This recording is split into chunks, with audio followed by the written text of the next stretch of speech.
Hello friends, welcome to film talkies. இன்னைக்கு இந்த sleepless டேஸோட 11வது episode தான் பார்க்க போறோம். லாஸ்ட் எபிசோட்ல 4வது லூப் ஸ்டார்ட் ஆயிருந்திருக்கும். ஸ்டார்டிங்லயே ஏகப்பட்ட ரகசியங்கள் வெளியில வந்திருக்கும். 8 வருஷத்துக்கு முன்னாடி ஃபயர் ஆக்சிடென்ட்ல காணாம போன ப்ரொஃபசர் ஜியாங் இன்னும் சாகல, அவர் உயிரோட தான் இருக்காரு அப்படின்னும், அவருக்கு 2 பொண்ணுங்க இருக்காங்க, அதுல ஒன்னு தானியா, இன்னொன்னு மேகி அப்படிங்கிற விஷயத்தையும் நம்ம டாங்ஷி கண்டுபிடிச்சிருந்திருப்பான். அது மட்டும் இல்ல, இந்த எபிசோட்ல இன்னமும் நிறைய ரகசியங்கள் வெளியில வர காத்திருக்கு. அதெல்லாம் என்னங்கறது இன்னைக்கு எபிசோட்ல பார்த்து தெரிஞ்சுக்கலாம். இந்த எபிசோடோட ஸ்டார்டிங்லயே ஒரு பிளாஷ்பேக் தான் காமிக்கிறாங்க. இந்த கதை நடக்கிறது வந்து 2024ல. இப்ப இருந்து 16 வருஷத்துக்கு முன்னாடி நடந்த ஒரு சம்பவத்தை தான் காமிக்கிறாங்க. அதாவது 2008ல மோபா அப்படின்னு சவுத் ஈஸ்ட் ஏசியாவில் இருக்க ஒரு ஏரியாவில் நடக்கிற சம்பவத்தை தான் காமிக்கிறாங்க. 2 டீனேஜ் பசங்க கேங்கு ரோட்ல 2 கேங்கும் மாத்தி மாத்தி அடிச்சுக்கிறாங்க. பசங்களுக்குள்ள சண்டை நடக்குது. அதுல ஒரு பையன் இன்னொரு பையனை அடிச்சு பிடிச்சு கீழே தள்ளி விடுறான். அப்படி தள்ளி விட்டதுல அந்த பையன் கொஞ்சம் ஏடா கூடமா விழுந்து தலையில அடிபட்டு ஸ்பாட்லயே இறந்து போயிடுறான். இதை தள்ளி விட்ட பையனே எதிர்பார்க்கல. போலீஸும் வந்துடுறாங்க. தள்ளி விட்ட பையனை அரெஸ்ட் பண்ணிட்டு போயிடுறாங்க. ஜெயிலையும் போட்டுடுறாங்க. அவனை பாக்குறதுக்காக அவனுக்கு அம்மாவும் ஒரு தங்கச்சியும் இருப்பாங்க போல இருக்கு. அவங்க வந்து பார்த்துட்டு பையன் இப்படி மாட்டிக்கிட்டானே அப்படின்னு சொல்லி அவங்க அழுதுட்டு கிளம்பி போயிடுறாங்க.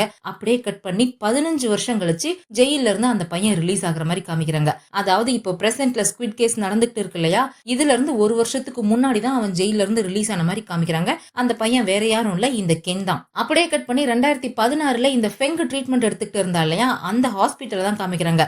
இந்த ஃபெங் ட்ரீட்மெண்ட் எடுத்துக்கிட்டு இருந்த அதே ஹாஸ்பிட்டல்ல தான் இந்த மோ இன்டர்னா வேலை பார்த்துட்டு இருந்தான். இவன் அவனோட ரூம்ல உட்காந்து கம்ப்யூட்டர்ல எதையோ பார்த்து பேப்பர்ல எழுதிட்டு இருக்கான். ரொம்ப டென்ஷனா இருக்கான். பேப்பர்ல எழுதி எழுதி கிழிச்சு போட்டுட்டு இருக்கான். இவனை பாக்குறதுக்காக அவனோட ரூமுக்கு இந்த ஃபெங் வரா. இவன் டென்ஷனா இருக்கிறத பார்த்தோன்னே அவனை கொஞ்சம் சில் பண்ணணும் அப்படின்றதுக்காக போன்ல பாட்டு போட்டு விட்டுட்டு கொஞ்சம் ஃபன்னியா டான்ஸ் ஆடிட்டு இருக்கா. அதை பார்த்தோன்னே அவன் டென்ஷன் எல்லாம் மறந்து போய் அவனும் அவ கூட சேர்ந்துக்கிட்டு டான்ஸ் ஆடிட்டு இருக்கான். 2 பேருக்குள்ளயுமே கொஞ்சம் நல்ல பாண்டிங் கிரியேட் ஆன மாதிரி தான் இருக்குது. ரொம்ப ஜாலியா சுத்திக்கிட்டு இருக்காங்க, டைம் ஸ்பெண்ட் பண்றாங்க. 2 பேரும் டேட் பண்ணாங்களா என்னன்னு தெரியல, கிட்டத்தட்ட கப்பல் மாதிரி தான் 2 பேருமே சுத்திக்கிட்டு இருக்காங்க. அப்படியே கட் பண்ணி இப்ப பிரசன்ட்ட காமிக்கிறாங்க. அதாவது 4வது லூப் மதியம் ஆயிடுச்சு. காலேஜ்ல அந்த மோ செமினார் எடுத்துக்கிட்டு இருக்கான். நம்ம டாங்ஷியுமே அங்கதான் இருக்கான். அனலி அவங்க அம்மா கூட ஹாஸ்பிட்டல்ல இருந்தவ வேக வேகமா கிளம்பி வெளியில போயிருப்பா இல்லையா, அப்ப பின்னாடி இந்த ஜூலியும் ஃபாலோ பண்ணிட்டு போனா இல்லையா, அந்த சீனை தான் இப்ப காமிக்கிறாங்க. அனலி ஏதோ ஒரு மலைப்பாதையில தான் போய்கிட்டு இருக்கா. ஜூலி உடனே டாங்ஷிக்கு கால் பண்ணி சொல்றா, பாஸ் இவ இந்த மலையில இருக்கிற ஏரியாவுக்கு தான் போய்கிட்டு இருக்கா, எதுக்கு இங்க போறான்னு தெரியல அப்படின்ற மாதிரி இன்ஃபார்ம் பண்றா. ஆக்சுவலா இந்த 4வது லூப்ல 3வது லூப்ல நடந்த மாதிரி பெரிய மாற்றம்லாம் எதுவும் நடந்திருக்காது. ஓரளவுக்கு எல்லாமே நார்மலா தான் நடந்துட்டு இருந்திருக்கும். ஆனா இந்த அனலியோட போர்ஷன் மட்டும் ரொம்பவே மாறி இருக்க மாதிரி இருக்கு.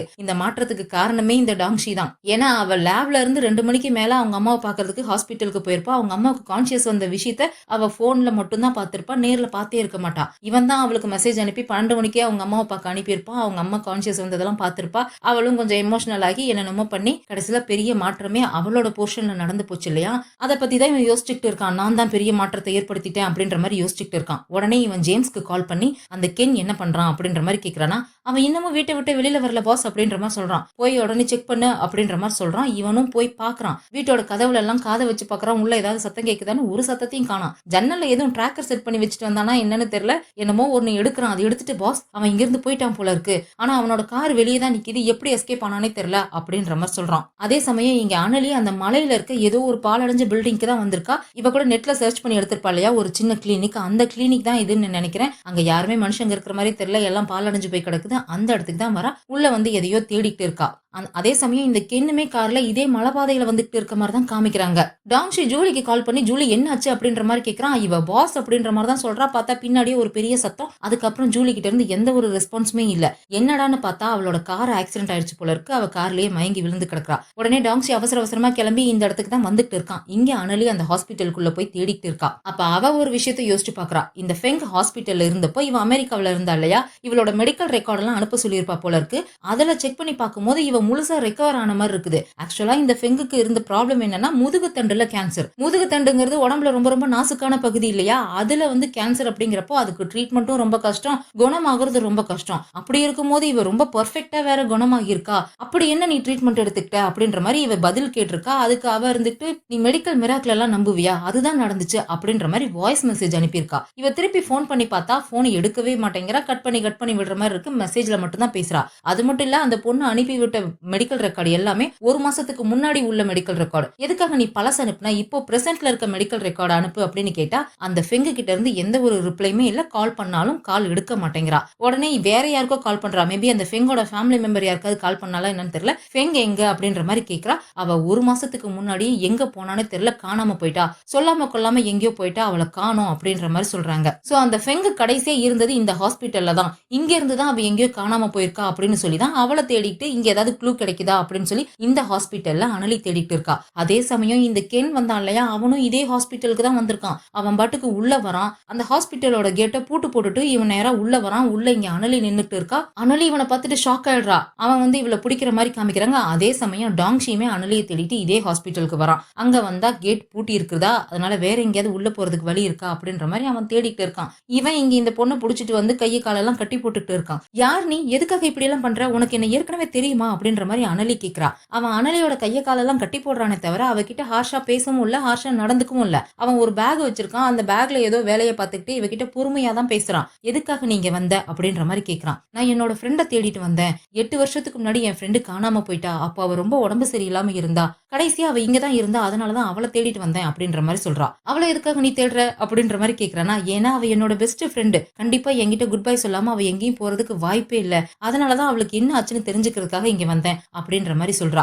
அப்பதான் அவ அவனோட முகத்தை க்ளோஸ் அப்ல பாக்குறா. கொஞ்சம் அவன் மூஞ்சியே குறுகுறுன்னு பார்த்துட்டு, நீ ஃபெங்கோட அண்ணன் தானே அப்படின்ற மாதிரி ஷாக் ஆகி போய் கேக்குறா. அவனுமே இதை கேட்டு ஷாக் ஆயிடுறான். அதே சமயம் டாங்ஷி அங்க தேடிட்டு வந்தான் இல்லையா, அந்த பில்டிங் குள்ள வரதுக்கு ஏதோ ஒரு ஓட்டையை கண்டுபிடிச்சு அது வழியா உள்ள வந்துடுறான். இங்க அனலியை தேடிட்டு வந்துட்டு இருக்கான். இங்க இந்த கென் ஒரு மாதிரி ஷாக் ஆகி போய், நீ தேடிட்டு இருக்குன்னு சொன்ன உன்னோட ஃப்ரெண்டு ஃபெங்கா அப்படின்ற மாதிரி ஷாக் ஆகி போய் கேட்கறான். ஆமா, நான் ஃபெங்க தான் தேடிட்டு இருக்கேன். அவ உன்னோட தங்கச்சி தானே, நான் அவளோட போட்டோல நான் உன்னை பார்த்திருக்கேன். உன்னை பத்தி என்கிட்ட நிறைய விஷயம் சொல்லியிருக்கா. ஆனா உனக்கு என்ன தெரியாது, நான் ஃபெங்கோட ஃப்ரெண்டு தான். நீ என்ன இந்த மாதிரிலாம் பண்ணக்கூடாது அப்படின்ற மாதிரி சொல்லிட்டு இருக்காளா. அப்போ அங்க டாங்ஷி அனலியை தேடிட்டு வந்தவன் எதுமேலே இடிச்சிடுறான். சத்தம் கேட்டுடுது. யாரும் வந்திருக்காங்க போல இருக்குன்ட்டு அவசர அவசரமா இவன் எந்திரிச்சு வெளியில போக பாக்குறான். உடனே அனலி என்ன பண்றா, யாராவது இருக்கீங்களா, என்ன காப்பாத்துங்க அப்படின்னு சொல்லி சத்தம் போட்டுடுறா. அவன் வேகமா ஓடி வந்து அவ வாயில ஒரு துணியை வச்சு அமுக்கிட்டு யாரா சத்தம் போட்டதுன்னு பாக்குறதுக்காக வெளியில தேடிட்டு போயிட்டு இருக்கான். டாங்ஷி அனலியை தேடிட்டு உள்ள வந்துட்டு இருக்கான். அனலி எப்படியாவது அவன் வர்றதுக்குள்ள கை கட்ட அவுத்துறணும்னு சொல்லிட்டு ஒரு கம்பியை தேடி கண்டுபிடிச்சு அதுல தேய்ச்சிக்கிட்டு இருக்காளா. அப்போ அங்க கீழே ஏதோ ஒரு பொருள் கிடக்கிறத பாக்குறா. அதை ஏதோ பார்த்துட்டு சந்தேகப்பட்டு அவசர அவசரமா கை கட்ட அவுத்துட்டு ஓடி போய் அதை எடுத்து பாக்குறா. அது ஒரு மருந்து டியூப் தான். அந்த டியூப்ல ரேன் அப்படின்ற மாதிரி எழுதியிருக்கு. ரேன் அப்படிங்கிறது மோமோ குரூப்ஸ்ல கண்டுபிடிச்ச மருந்து. அது ரேன் 1, ரேன் 2, ரேன் 3 நிறைய கண்டுபிடிச்சு டெவலப் பண்ணி இப்ப ரேன் எக்ஸ் அப்படிங்கிற ஒரு எக்ஸ்பெரிமெண்ட் தான் இப்ப அனலி பண்ணிக்கிட்டு இருக்கா. அந்த மருந்து இங்க 8 வருஷத்துக்கு முன்னாடி கைவிடப்பட்ட இந்த ஹாஸ்பிட்டல்ல கிடக்குது. அதை பார்த்துக்கிட்டு இருக்காளா.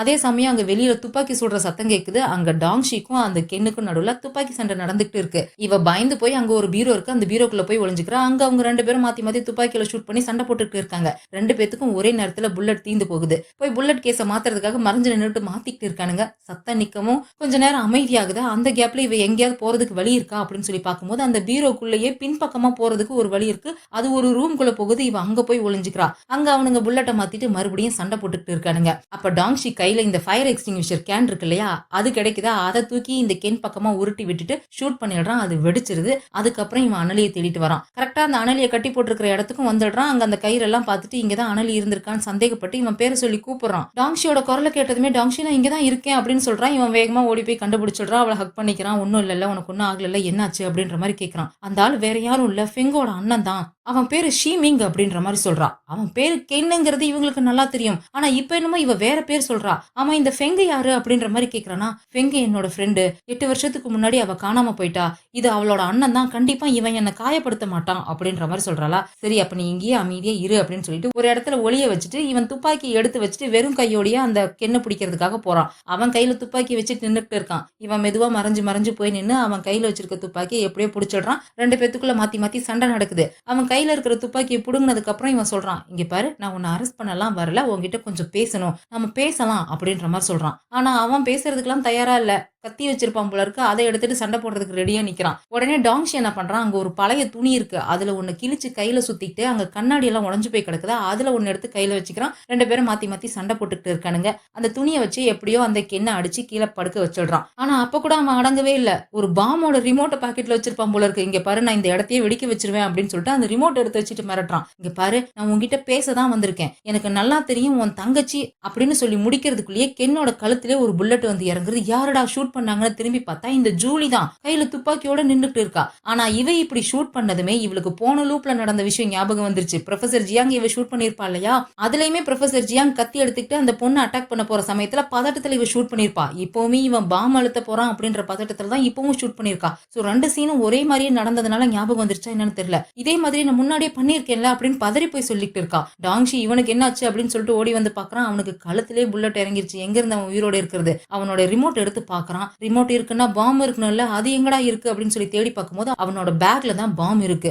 அத பார்த்துக்கிட்டு இருக்கும்போதே இந்த இடத்துக்கு இவனை தேடிக்கிட்டு இவனோட டீம் மெம்பர்ஸ் எல்லாருமே வந்துடுறாங்க. கரெக்ட்டா அவங்க வந்து கார விட்டு இறங்குறாங்க. இந்த ஹாஸ்பிட்டலே பிளாஸ்ட் ஆகுது. அப்படியே கட் பண்ணா இங்க மோமா குரூப்ஸ் கம்பெனிய தான் காமிக்கிறாங்க. தானியா அப்புறம் அங்க வேலை பார்க்குற ஸ்டாஃப்ஸ் எல்லாருமே சேர்ந்து இந்த பாம்பு வெடிச்ச நியூஸ தான் டிவில பார்த்துக்கிட்டு இருக்காங்க. ஒரு கைவிடப்பட்ட பழைய கிளினிக்ல பாம்பு வெடிச்சதாகவும், அதுல 3 பேர் இறந்து போயிட்டாங்க. காயப்பட்ட நிலைமையிலயோ இல்ல உயிரோடவோ யாரும் அங்க கிடைக்கல அப்படின்ற மாரி நியூஸ்ல சொல்லிக்கிட்டு இருக்காங்க. ஆனா அங்க இருந்தது 4 பேரு. நம்ம அனலி, டாங்ஷி, ஜூலி அப்புறம் அந்த கென் 4 பேர் இருந்தாங்க. ஆனா டிவி நியூஸ்ல 3 பேரு அப்படின்ற மாரி சொல்லிட்டு இருக்காங்க. அது என்ன கணக்குன்னு தான் தெரியல. இதே நியூஸ கார்ல வந்துகிட்டு இருக்க மோகமே கேட்கறான். யுனிவர்சிட்டில செமினார் முடிச்சுட்டு கார்ல வந்துகிட்டு இருக்கும்போது அங்க ரேடியோல அந்த நியூஸ கேட்டுக்கிட்டே தான் வரான். ஆனா அவன் முகத்துல ஒரு சிரிப்பு இருக்கு. ஒருவேளை இந்த பாம் பிளாஸ்டுக்கு பின்னாடி இவனோட கை எதுவும் இருக்கா என்னன்னு தெரியல. அப்படியே கட் பண்ணா பாஸ் அவசர அவசரமா ஷானாவை பாக்குறதுக்காக ஓடி வராரு. ஒரு போன் எடுத்து அவகிட்ட கொடுத்து, இது அந்த கென்னோட போனு, டாங்ஷி தான் உங்ககிட்ட கொடுக்க சொன்னா, இதை முழுசா ஹேக் பண்ணி இதுல இருக்க டீடைல் எல்லாம் எடுக்க சொன்னா. அப்புறம் அந்த கென்னோட உண்மையான பேரு ஷீமிங்கா. அத பத்தி ஏதாவது டீடைல் இதுல கிடைக்குதான்னு பாரு அப்படின்ற மாதிரி அவர் சொல்றாரா.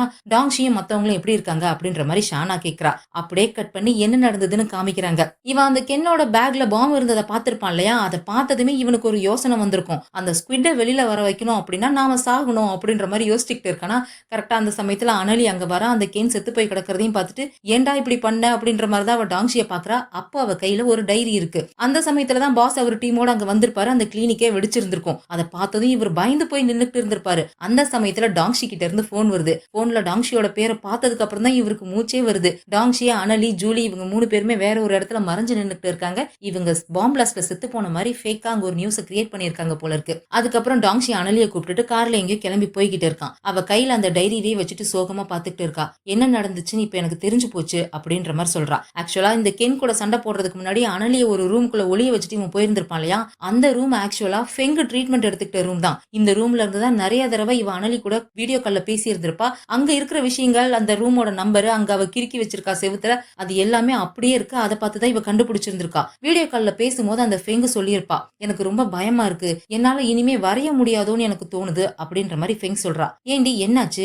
உன் கையில ஏதோ நிறைய மார்க்லாம் இருக்க மாதிரி இருக்கு, என்னாச்சு அப்படின்ற மாதிரி அனலி கேக்குறா. என் கை இருக்க இருக்க ரொம்ப வீக் ஆகிட்டே போகுது, என்னால வரைய முடியல, கண்டிப்பா அவன் என்ன வரைய விட மாட்டான், அவனுக்கு தெரியாம திருட்டுத்தனமா தான் வரையணும்னு நினைக்கிறேன் அப்படின்ற மாதிரி அந்த ஃபெங் சொல்லிட்டு இருக்கா. அப்படி அவ பேசிட்டு இருக்கும்போது கையில இந்த டைரியை வச்சு இதுல எழுதிக்கிட்டே தான் வீடியோ கால்ல பேசிக்கிட்டு இருக்கா. இப்ப அந்த ரூம் போறான் தேடி பார்க்கும்போது இவளுக்கு அந்த டைரியுமே அங்க இருந்து கிடைக்குது. அந்த டைரியில கடைசியா அவ என்ன எழுதியிருக்கா அப்படின்னு சொல்லிட்டு எடுத்து பாக்குறாளா. கடைசியா அந்த ஃபெங் அதுல எழுதி வச்சிருக்கா, இந்த உலகம் திரும்ப திரும்ப ரிப்பீட் ஆகிட்டே இருக்க மாதிரி இருக்கு, என்னோட வலி இருக்க இருக்க அதிகமாகிட்டே இருக்கு, என்னால என்னோட வலியை தாங்கிக்கவே முடியல, ஒரு நிமிஷமும் என்ன துண்டு துண்டா யாரோ கிழிக்கிற மாதிரி எனக்கு ஃபீல் ஆகுது அப்படின்ற மாதிரி எழுதி வச்சிருக்கா. என்ன நடந்துச்சு அப்படின்ற விஷயத்த அனலி இங்க டாங்ஷி கிட்ட சொல்றா. ஆக்சுவலா அந்த சமயத்துல இவளுக்கு முழுசா எக்ஸ்பெரிமெண்ட் பண்ணி முடிக்கப்படாத அந்த ரேன் டெக்னாலஜி மருந்தை வந்து இவளுக்கு கொடுத்திருக்காங்க, இவ மேல டெஸ்ட் பண்ணிருக்காங்க அப்படின்ற மாதிரி சொல்றா. நார்மலா ஒரு மருந்தை மனுஷங்களுக்கு கொடுக்கணும் அப்படின்னா அதுக்கு முன்னாடி அதை எக்ஸ்பெரிமெண்ட் பண்ணி அது ஒழுங்கா வேலை செய்தா அப்படின்னு சொல்லி பார்ப்பாங்க. அதுக்கப்புறம் அதை ஏதாவது மிருகத்துக்கு கொடுத்து டெஸ்ட் பண்ணுவாங்க, அதுக்கு ஏதாவது பாதிப்பு வருதா, நோய் குணமாகுதா அப்படின்னு சொல்லி செக் பண்ணுவாங்க. அதுக்கப்புறம் தான் அதை மனுஷங்களுக்கு கொடுப்பாங்க. ஆனா இங்க ஃபெங்குக்கு வந்து முழுசா எக்ஸ்பெரிமெண்ட் பண்ணாத அந்த ரேன் டெக்னாலஜி மருந்தை வந்து இவளுக்கு கொடுத்திருக்காங்க, இவ மேல டெஸ்ட் பண்ணிருக்காங்க, அதாவது மிருகத்துக்கு டெஸ்ட் பண்றதுக்கு முன்னாடியே இவ மேல டைரக்டா டெஸ்ட் பண்ணிருக்காங்க அப்படின்ற மாதிரி சொல்றா. கண்டிப்பா இந்த கிளினிக்ல இது திருட்டுத்தனமா தான் பண்ணிருக்காங்க, அதை ஃபெங்குக்கு மட்டும் பண்ணிருக்க மாட்டாங்க, இங்க நிறைய பேஷண்ட்டுக்கு அதை எக்ஸ்பெரிமெண்டா அவங்க பண்ணிருப்பாங்க. அதுவும் இந்த தீர்க்க முடியாத நோயினால பாதிக்கப்பட்டு டெத் பெட்ல இருக்காங்க இல்லையா, அந்த பேஷண்ட்டுக்கு தான் கண்டிப்பா அவங்க இதை ட்ரை பண்ணிருப்பாங்க. ஏன்னா எப்படியாவது ஏதாவது ஒரு வழியில நம்ம பொழைச்சிட மாட்டோமா அப்படின்ற நம்பிக்கையில இருக்கிறவங்களுக்கு புதுசா ஒரு மருந்து ட்ரை பண்றோங்கிறப்ப மேபி இது நம்மளை காப்பாத்தலாம் அப்படின்ற நம்பிக்கையில அவங்க அதை பத்தி வெளியே சொல்ல மாட்டாங்க. அதனால அந்த மாதிரி பேஷண்டா பார்த்து தான் அவங்க இந்த டெஸ்டையே பண்ணிருக்காங்க. அப்படிதான் இவங்க ஃபெங்குக்குமே அந்த ரேன் டெக்னாலஜியை டெஸ்ட் பண்ணிருக்காங்க. ஆனா இந்த மருந்துல அவ குணமாகிருக்கா, அவளே இதுல மென்ஷன் பண்ணிருக்கா, அவ முழுசா இதுல இருந்து குணமாகிருக்கா அப்படின்ற மாதிரி அனலி சொல்றா. அவ முழுசாவே இதுல இருந்து கியூர் ஆயிட்டா போல இருக்கு, கடவுள் எனக்கு இதுல 2வது சான்ஸ் கொடுத்திருக்காரு, அவங்க கூட சேர்ந்து என்னோட மிச்ச மீதி வாழ்க்கையை சந்தோஷமா வாழ்றதுக்கு எனக்கு ஒரு வாய்ப்பு கொடுத்திருக்காரு அப்படின்ற மாதிரி அவங்க டைரியில எழுதிட்டு இருக்க மாதிரி காமிக்கிறாங்க. அவன்னு சொல்லி அவ மென்ஷன் பண்றது அந்த மோவை தான் போல இருக்கு. அவ அந்த மோவை டேட் பண்ணிட்டு இருந்திருக்கா போல இருக்கு. ஆனா அவளோட அந்த சந்தோஷம் ரொம்ப நாள் நிலைக்கவே இல்ல.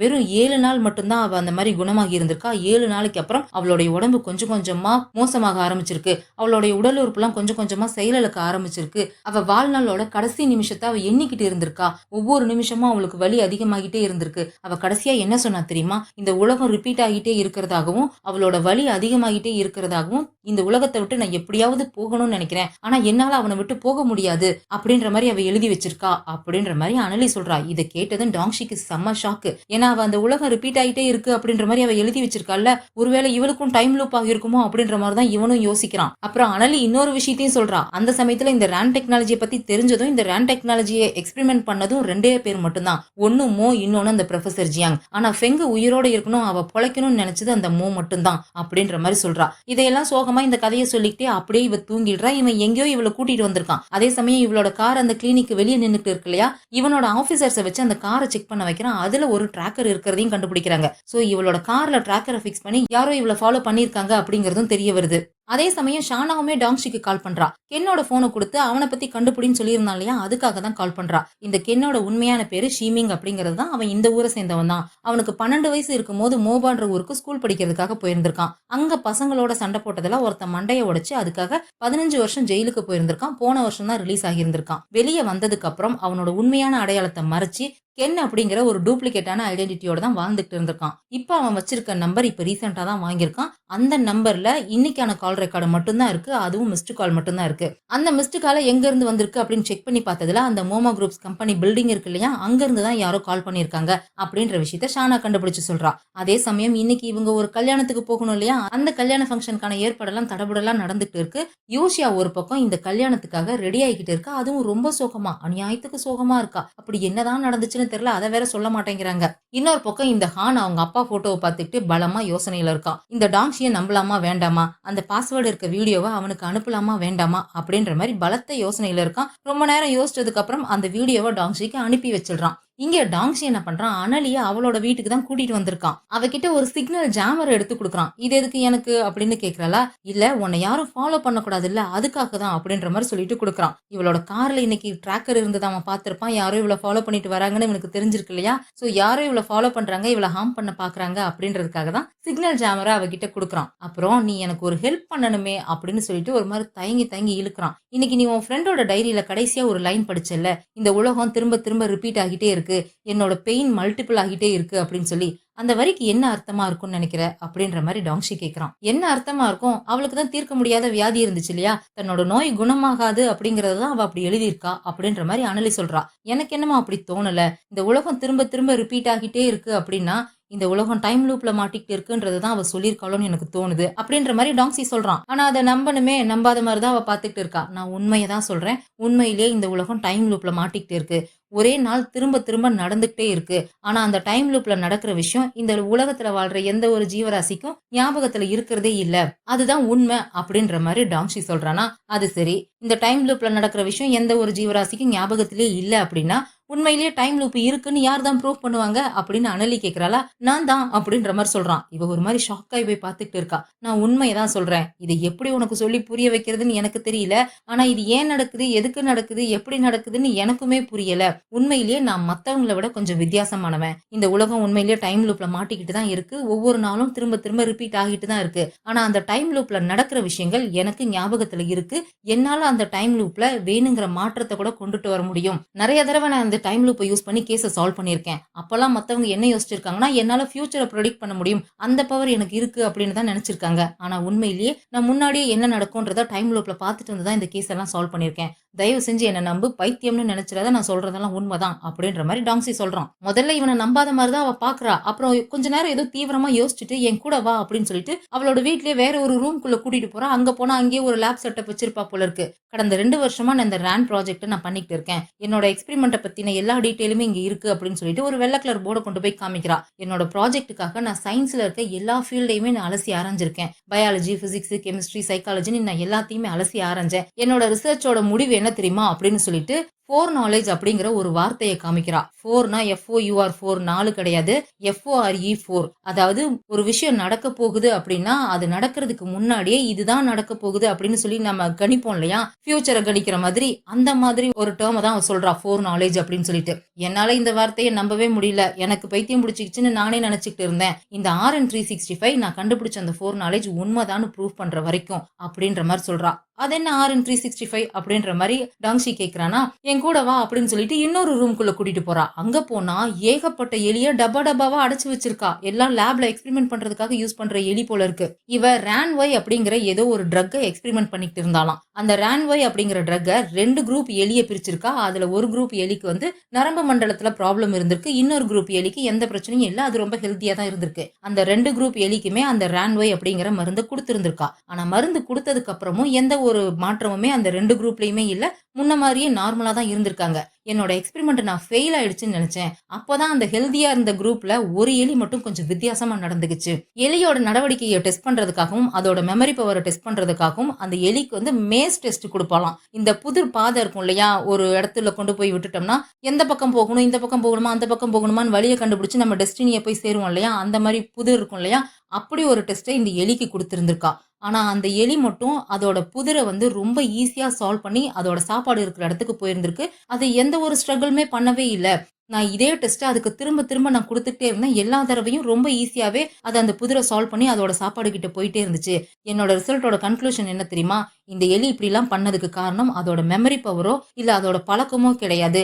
நான் கண்டுபிடிச்ச அந்த 4 நாலேஜ்ங்கிற வார்த்தை தான். என்ன நடக்க போகுதுங்கிறத அந்த எலி முன்னாடியே கணிச்சிருக்கு. நான் கண்டுபிடிச்ச இந்த விஷயத்த அப்போ சீஃப் சயின்டிஸ்டா இருந்த டேங்க் கிட்டயுமே நான் போய் ரிப்போர்ட் பண்ணனேன். அத அவர்கிட்ட நேர்ல நான் டெமான்ஸ்ட்ரேட் பண்ணி காமிக்கணும்னு சொல்லி எலிய நான் அவர்கிட்ட கொண்டுட்டு போனேன். அன்னைக்கு அவர் முன்னாடி எலிய நான் பிரசன்ட் பண்ணப்ப ஏன் கெட்ட நேரமோ என்னமோ தெரியல. அன்னைக்கு அந்த எலிக்கு எந்த ஒரு திறமையுமே இல்ல. அதால அந்த புதிரை சால்வ் பண்ணவே முடியல. அதுக்கு உடனே என்னோட சீஃப் சயின்டிஸ்ட் டேங்க் இருந்துட்டு இது வெறும் கோஇன்சிடென்ஸ் மட்டும்தான். இது ஒரு சயின்டிபிக் ரிசர்ச்சும் கிடையாது, எக்ஸ்பெரிமெண்ட்டும் கிடையாது. உனக்கு சந்தேகமா இருந்தா அந்த எலிக்கு ஆபரேஷன் பண்ணி அதோட நரம்பு மண்டலத்தை வேணா செக் பண்ணி பாரு. அது சாதாரணமா தான் இருக்கும். இது வெறும் கோஇன்சிடென்ஸ் மட்டும்தான் அப்படின்ற மாதிரி சொல்லிட்டு அந்த டேங்க் போயிருந்திருப்பாரு. ஆனா இவளால இது கிவ் அப் பண்ண முடியல. அந்த எலியை வீட்டுக்கு தூக்கிட்டு வந்து அவளுக்கு டெய்லி அந்த மேஸ் டெஸ்ட்டை கொடுத்துக்கிட்டே இருந்திருக்கா. அது ஒரு நாள் அந்த மேஸ் டெஸ்ட்டை வந்து ரொம்ப ஈஸியா சால்வ் பண்ணி போய் சாப்பாடு எடுத்திருந்திருக்கு. ஆனா ஒரு நாள் வந்து அது ரொம்ப கஷ்டப்பட்டு இருந்திருக்கு. இப்படி என்னைக்கெல்லாம் அந்த புதிர் அது ஈஸியா சால்வ் பண்ணுதோ அந்த டேட் எல்லாம் அவர் கேலண்டர்ல நோட் பண்ணிக்கிட்டே வந்திருக்கா. கரெக்டா இந்த ஒரு வாரத்துக்கு ஒரு தடவை 10 நாளைக்கு ஒரு தடவை அந்த மாதிரி கரெக்டான கேப்ல நடக்காம ரேண்டமா நடந்திருக்கு. என்னைக்காவது ஒரு நாள் அது கரெக்டா சால்வ் பண்ணும், மத்த நாள் எல்லாம் அது தப்பு தப்பா சால்வ் பண்ணும். அந்த மாதிரி நடந்திருக்கு அப்படின்னு சொல்லிட்டு என்னைக்கெல்லாம் அது கரெக்டா அந்த புதிரை சால்வ் பண்ணியிருக்கோ அந்த டேட் எல்லாம் நான் கேலண்டர்ல மார்க் பண்ணி வச்சிருக்கேன் அப்படின்னு சொல்லிட்டு அந்த கேலண்டரை எடுக்கிறா. அதை எடுத்து டாங்ஷி கிட்ட காமிக்கிறதுக்காக தான் எடுக்கிறா. ஆனா அவ டாங்ஷி கிட்ட காமிக்கிறதுக்கு முன்னாடியே அவ என்ன டேட் எல்லாம் மார்க் பண்ணி வச்சிருந்தாலோ அதையெல்லாம் வரிசையா இவன் பார்க்காமயே சொல்றான். ஜனவரி 1, 2023, பிப்ரவரி 25, மார்ச் 6 அப்படின்னு சொல்லி வரிசையா எல்லா டேட்டையும் கடகடன்னு சொல்லிக்கிட்டே போறான். அவ ஷாக் ஆகி போய் பார்த்துட்டு இருக்கா. இந்த எல்லா நாளுமே டைம் லூப் நடந்திருக்கு. அந்த டைம் லூப் அந்த எலிக்குமே தெரிஞ்சிருக்கு. அதனாலதான் அதால கரெக்டா அந்த புதிரை சால்வ் பண்ண முடிஞ்சிருக்கு அப்படின்ற மாதிரி சொல்றான். அனலியால இதை நம்ப முடியல. ஒரு மாதிரி ஷாக்ல உறைஞ்சு போய் நின்னுட்டு இருக்கா. அதாவது ஒட்டுமொத்த உலகமுமே டைம் லூப்ல மாட்டிக்கிட்டு இருக்கு. மத்த யாருக்குமே அந்த டைம் லூப்ல நடக்கிற விஷயம் ஞாபகத்திலே இல்ல. ஒரு சிலருக்கு மட்டும் அந்த டைம் லூப் ஞாபகத்துல இருக்கு. டாங்ஷிக்கு ஞாபகம் இருக்கு. அந்த அனலியோட எலிக்கு ஞாபகம் இருக்கு. இவங்க தேடிட்டு இருக்க அந்த ஸ்குவிட்டுக்குமே ஞாபகம் இருக்கு. இன்னும் வேற யார் யாருக்கெல்லாம் அந்த டைம் லூப்ல நடக்கிறது ஞாபகம் இருக்கு என்னன்றது தெரியல. இதோட இந்த எபிசோட் முடியுது. இதுக்கப்புறம் என்னெல்லாம் நடந்துச்சுங்கிறத அடுத்த எபிசோட்ல பார்த்து தெரிஞ்சுக்கலாம். இந்த வீடியோ பிடிச்சிருந்தா லைக் பண்ணிடுங்க. அப்படியே ஃப்ரெண்ட்ஸ்க்கு ஷேர் பண்ணிடுங்க. மறக்காம ஹைப்பையும் தட்டி விட்டுட்டு ஃபிலிம் டாக்கீஸ்க்கு சப்ஸ்கிரைப் பண்ணிடுங்க. அடுத்த எபிசோட்ல சந்திக்கலாம். பாய்.